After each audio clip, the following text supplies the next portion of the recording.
Skate is a new game in development at EA, but it's far from the first game we've gotten in this franchise. In 2007, a game popped up with its new flick-it system called Skate. Then in 2008, Skate It for the Wii jumped in the Skate franchise. And in 2009, a game called Skate 2 followed up. And then in 2010, a game most people will know today came along. Welcome back to another Skate 3 video. Skate 3. Skate 3. We're playing Skate 3. Skate 3. Skate 3. Skate 3! What's up with Skate?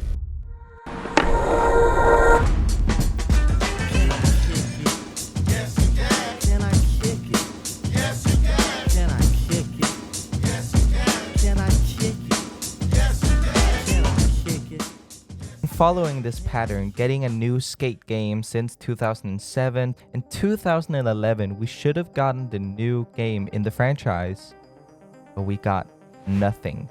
There was no next Skate game that year, and the Skate community talked about a so-called Skate 4, a game that should have been on its way at that point, right? Well, the Skate community kept waiting, and finally at EA Play 2020, we got the famous words, "We're back, we're doing Skate."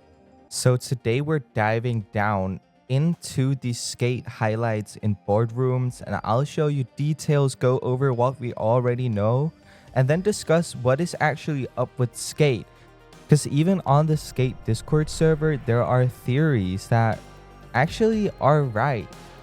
Are there some things they're not telling us that they're putting right in our faces? Or have they told us everything that we could know at this point? Let's dive into some of these theories and into everything we know about Skate so far.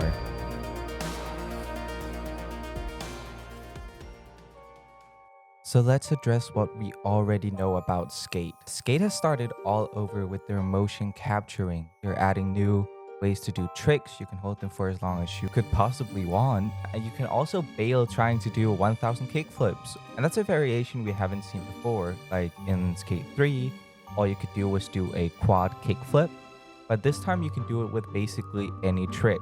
Skate will be free to play, so as soon as the game drops, you're going to be able to press download and have the game in your hands. But with a free game, there will also come microtransactions. That won't change any gameplay aspects or have you miss out on exploring anything in St. Amsterdam, but it will most likely go towards cosmetics or something like a paid battle pass. In some of the footage we've seen of the new game, you can also see that grinds seem to look much better.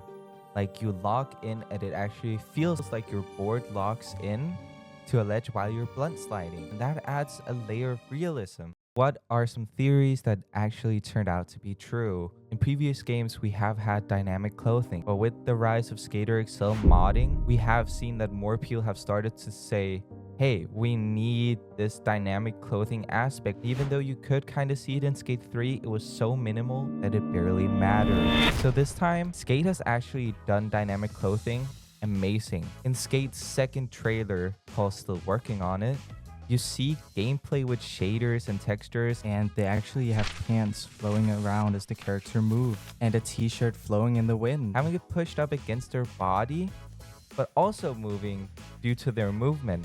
And we can't talk about that without also mentioning hair. The dreadlocks that are shown in the textured and shader trailer, the dreadlocks they have flap around as the character jumps, and that's attention to detail, and it's pretty nice because you actually feel like the character has some depth. Throughout the Skate highlights, we see that characters have the same type of shirts, just in different colors. And if we compare to Skate 3, you could do that with a custom shirt where you would just change the color of a shirt where you have put a logo on it. But if you wanted another shirt, like a shirt from Thrasher, that shirt would only be that color and that color only. So I can only assume that this would have some form of unlockability, having to do board sales to unlock the next level of your shirt. Let's say you buy a dime shirt like seen in the trailers, then you get the blue version, Then you have to skate and do these challenges. And when you've done that, you unlock the red version of that shirt, and then you can switch back and forth. And in multiple situations in highlights, we see the edge of the map. Like there's nowhere else to go. It's just an empty void. And I think that's because, like we've seen in game development before, like Red Dead Redemption 2, the creative team that worked in these squares to create challenges, NPC encounters, and much more stuff. And they would only work inside that square and then make sure that everything in that square works and then move on to the next one. And I think it's the same here in Skate. Each playtest gets one part of a square to test, and when Full Circle then decides that they've gotten everything tested that they wanted to test, they move on to the next square. And that's why we in the first few highlights see one part of St. Vansterdam, and in the next everything is less textured and almost a completely new part of the city that needs constructing. Full Circle is clearly cooking in this game. From all the development features that you can see, they're definitely gonna do something big. So the question is, what's up with Skate? Well, a lot of things, and we just have to be patient to see where it goes from what we've covered here today. Thank you so much for watching this video. I hope that people will like it. It has taken a lot of time, a lot of PC crashes, so I hope it was worth it. Bye.